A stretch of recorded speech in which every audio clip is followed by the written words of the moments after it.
Farming for ROI on Ag Day is brought to you by Avail T5 Phosphorus Fertilizer Enhancer. Get more benefits from your phosphorus fertilizer applications and less waste of your hard-earned dollar with Avail T5 Phosphorus Fertilizer Enhancer. Learn more at vlsci.com. Commodity prices are up, and that's helping farmers improve working capital, or the money that they use to pay rent, make purchases, and ultimately farm. As rural farm banker Alan Hoskins tells us, preserving that cushion is a good return on investment. Clinton, first and foremost, the working capital utilization has to be tied into the overall goal of the farm. We know that every farm's a little bit different. Their goals are a little bit different. Are they in a growth mode? Are they nearing retirement? So the first thing to look at is I would hope every farm has somewhere between a 3 and a 5 year strategic plan. Being able to look down the road and see, are we looking at land acquisitions that there may be some down payment money needed for? Will there be equipment purchases? But I would definitely want that to be as part of a long-term strategic plan, not just a circumstance where we've got some cash today that we didn't have. So paying down that debt early sometimes can be more problematic than beneficial.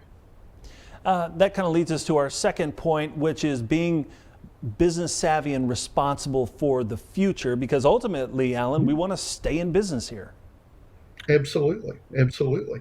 You know, Clinton, we know that there's been a little bit of a pent-up demand for equipment purchases, for example, because the working capital hasn't been there.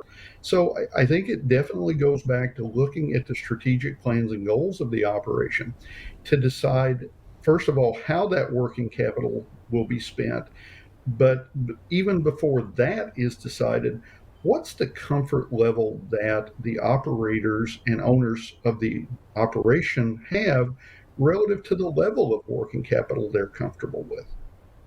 And third on this list is probably trying to figure out, as you mentioned, what are you comfortable with? How much do you need in reserve versus how much will you be borrowing? Certainly, we know that crop insurance this year is going to be a better option if you look at the amount of revenue that's being guaranteed. But we all understand that there can be challenges in production that arise, and we want to make sure that that working capital is sufficient should those production challenges come to fruition.